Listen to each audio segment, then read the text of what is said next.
The United States and Iran are holding direct talks for the first time in 8 months as Washington seeks to curb Tehran's nuclear program. President Trump has repeatedly threatened military action if there's no diplomatic solution and if the regime continues to kill protesters. Mr. Trump has built up U.S. forces in the region. The meeting in Oman is being attended by the U.S. Middle East envoy Steve Witkoff and the Iranian Foreign Minister Abbas Araghchi. Correspondents say the stakes are high, not just for Iran, but the whole region, with several Middle Eastern countries involved in trying to calm tensions and avoid a new war. But they say distrust between the two sides is huge, as are the differences between them. Iran wants to focus only on curbing its nuclear program in return for a lifting of sanctions. But the US also wants limits on Tehran's ballistic missiles and for it to stop supporting militant groups around the Middle East. Well, for more on this, I'm joined now on the line from New York by Arise special correspondent James Blue. Good to see you, James. How significant are these talks, bearing in mind that they could decide the next chapter for Iran? Yes, good to be with you, Charles, this evening. These are very important talks, and it's the fact that they are speaking directly to each other. This is Americans speaking directly to the Iranians, with the Omanis certainly hosting. Charles, I will note that this meeting was initially supposed to be in Turkey, and at the request of the Iranians, it was moved to Oman. I think Oman feels that, or the Iranians feel that they are going to get a better shake from the Omanis, and so that's why they demanded it be there. The meeting has ended, and it has been considered positive, and they have pledged to meet again. And so that means that they are in a direct dialogue over the Iranian nuclear program. The U.S. is hoping to limit and to prevent Iran from becoming a nuclear power, and Iran is trying to make sure that it maintains its right to enrich uranium and do what it wants with uranium within its own country. Well, I mean, beyond the optics of this first day of talks, I mean, do you see a sustained agreement coming out of this round of negotiations? Or what are the expectations from both Washington and Tehran?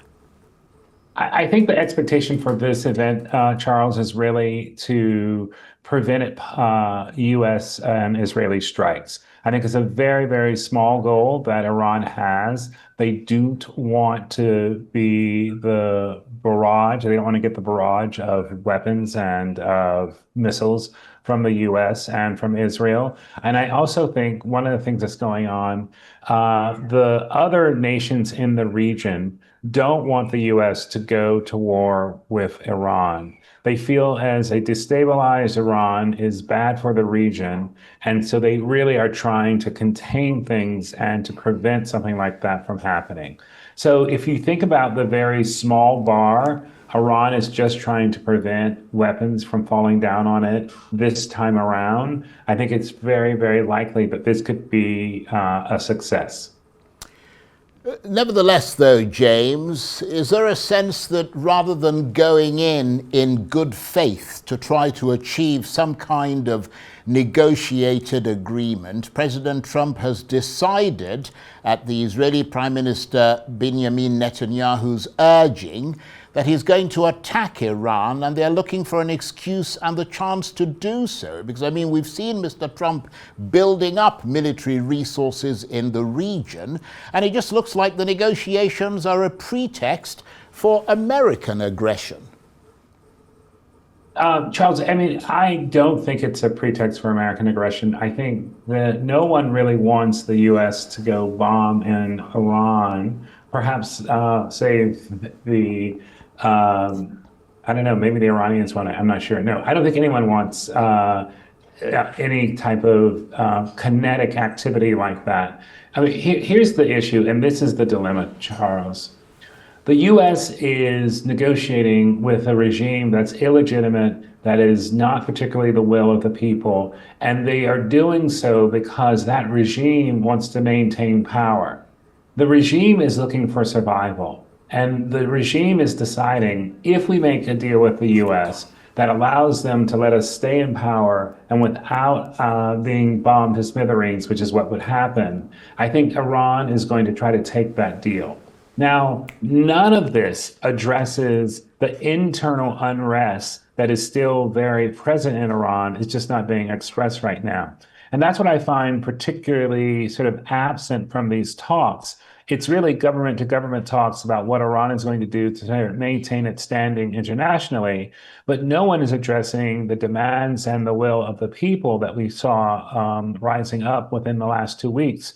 No one is addressing those demands, and until they are addressed, I think it's very likely that Iran will not find any peace. Well, James, let's just listen to what the Iranian Foreign Minister Abbas Araghchi had to say about these talks.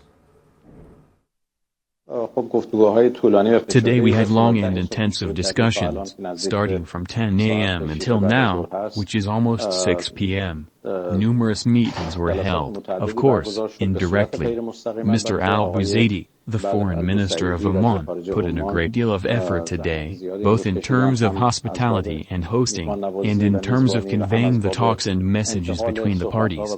Several rounds of these meetings were held. The discussions we had with him and with the opposing side allowed us to convey our viewpoints to each other after this long period of no communication. This was very important. Our concerns were conveyed. Overall, I can say it was a good start, but its continuation depends on us conducting consultations in the capitals and deciding how to proceed. I say that there was almost a consensus on the continuation itself, and it was agreed that it would continue, but the timing, manner, and date will be determined in subsequent consultations, which will be carried out through Mr. al-Buzaidi, God willing. As I mentioned, a good atmosphere prevailed, and in one sentence, I can say it was a good start. Abbas Araghchi, Iran's foreign minister, Farsi, we are now at a stage where, after 8 turbulent months of overcoming a war and all the other issues that you know, a process of dialogue begins again.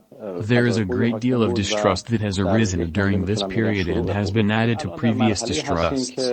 This is a heavy challenge facing the negotiations, and we must first overcome this atmosphere of distrust and then be able to design a framework for a new dialogue that, as they say, can secure the interests of the Iranian people. Well, that's Abbas Araghchi, Iran's foreign minister, rather badly edited cut there, but that's, of course, Mr. Araghchi. And Arise Special Correspondent James Blue is still with me. James, you know a lot about the region, the Middle East. Is there a degree of support for U.S. intervention from inside Iran? Because it seems like many people in Iran don't particularly like the regime.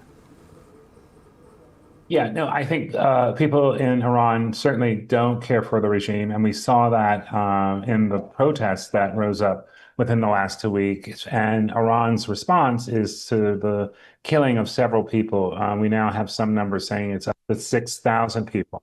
And so I think what the real issue is, yes, there are people inside Iran who want the U.S. to bomb, but what their big worry is what happens next. In a way, bombing indiscriminately doesn't move the U.S. toward the goal of regime change, which I know is the ultimate goal. And so one of the questions is, do you remove the supreme leader? Do you mean you remove that sort of top layer of Iranian clerics? And do you sort of give a different alternative group, alternative party, the ability to sort of amass power and then execute it in this new Iran? I think that is a very good question, and I think it's a question that, because the U.S. is speaking at official government levels, they're only going to get part of the story. And my hope is that they will not completely base their desire for going into Iran. I hope they don't base that solely on what they find with the police officers that they spend time with. What I'm hoping is that they will recognize that there are things that can be done beyond bombing. There are lots of things that can be done in Iran. And I hope that's something that the U.S. is trying to do, that they just won't limit their contact to this official government sort of spin and government take on it, but they'll go beyond that. And I think if they do, they will be encouraged to do something to get rid of the regime. And if a deal isn't reached in this round of negotiations in Oman and the risk of U.S. military action against Iran is increased, how do you think Tehran will respond? Do you see it doing so with its own military force? Yeah, I think I think that the U.S. is in a real box, because if they decide not to do something, I think the Iranians will say that they've chickened out, that they're not up to it, they don't want to touch it. If they do something and it's overwhelming force, I think the Iranians will say, see, we told you. They don't know how to calibrate.